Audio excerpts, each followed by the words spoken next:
wait. What if we just like cut here? You know, it's not gonna be taller, right? I messed up. Less than 6% of engineers in the early 1980s were women, and that hasn't increased much over the last 35 years. Today, about 20% of engineering graduates are female, but almost half of them leave or never get a career in engineering. Only 11% of engineers actually working in the field are women. 20% of the engineering graduates are women, and that's been true for a good 20 years, but only 11% of engineers are women.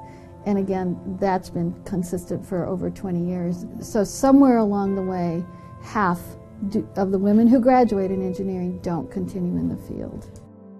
There is not one clear reason why the number of females in engineering hasn't gone up, but many people have come up with some different causes. Usually when growing up, girls are given dolls to play with, while boys are given Legos and encouraged to build and create things.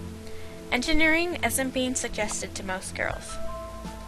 The idea that women are supposed to be caring, emotional, and communal, while men are intellectual, rational, and logical, is introduced to children at a young age. If the cure for cancer is in the mind of a junior high girl, the odds are that we'll never find it. Because research shows that by the time that girl is in second grade, both boys and girls are well acquainted with the notion that math is for boys. So by the time she reaches junior high school, she will have been laboring under those confidence-zapping stereotypes that say girls can't do things like math and science for at least half a dozen years. Couple that with the fact that the absolute last thing a girl in junior high wants to do is to stand out or be different, and it's no wonder that we lose many bright, capable young women in junior high school because they turn away from math and science at the very time in their lives when so many opportunities in those areas begin to open up for them. In college, there are more factors that push females out of engineering. Women tend to feel lonely and isolated because of the lack of women in the field. Women are often disrespected and ignored by their male peers. 2/3 of women have had to prove their ideals multiple times because they aren't taken seriously as an engineer.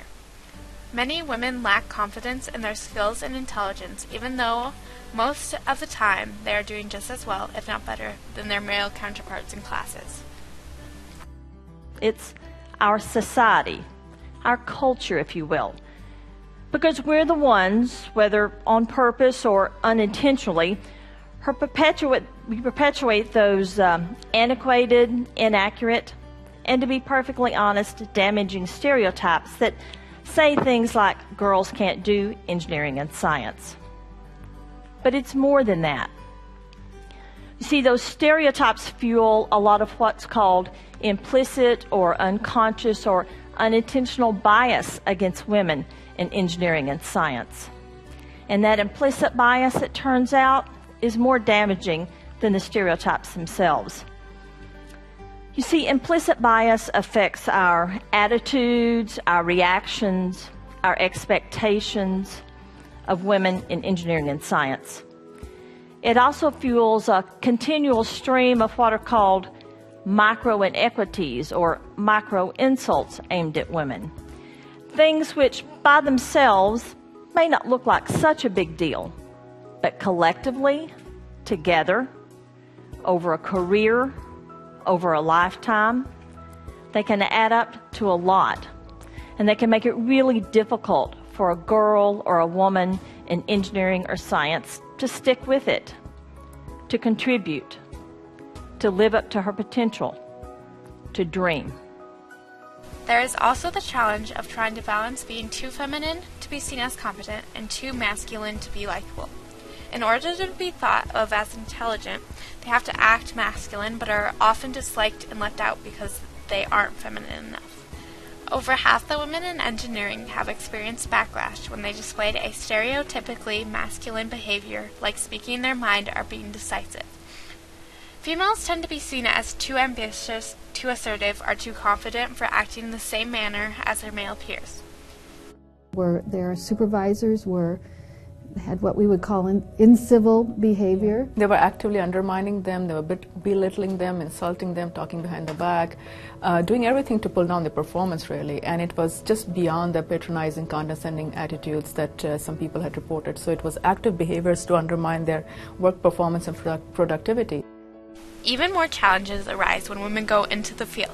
Female engineers are paid 82% of what male engineers doing the same work are paid. Female engineers are paid 82% of what male engineers doing the same work are paid, or about $65,000 annually compared to $79,000 for men. After having a baby, women have their competence and commitment questioned. Their career is seen as more of a hobby that they'll quit after having children, and many opportunities start to go away. There are even more reasons why there aren't very many females in engineering. But why should we care? Why do we need more women engineers? The truth is, I'm a female engineer and I'm a minority. Only 11% of engineers in the US are women. So why does this matter? Why do we care? So what? Let's just have the men do all the engineering. Well, engineers are making some of the biggest advances in our society. They're solving things like global warming, making medical breakthroughs, some of the biggest technologies that are changing our lives. These are things that we use every day as people that make our lives better. And with half the population being female, we deserve to have the female perspective. It'll only get better with the female perspective. You should get that, Ken. You did. Well, let's try that this side, too. No, I don't care. No, it's not. It's not going to...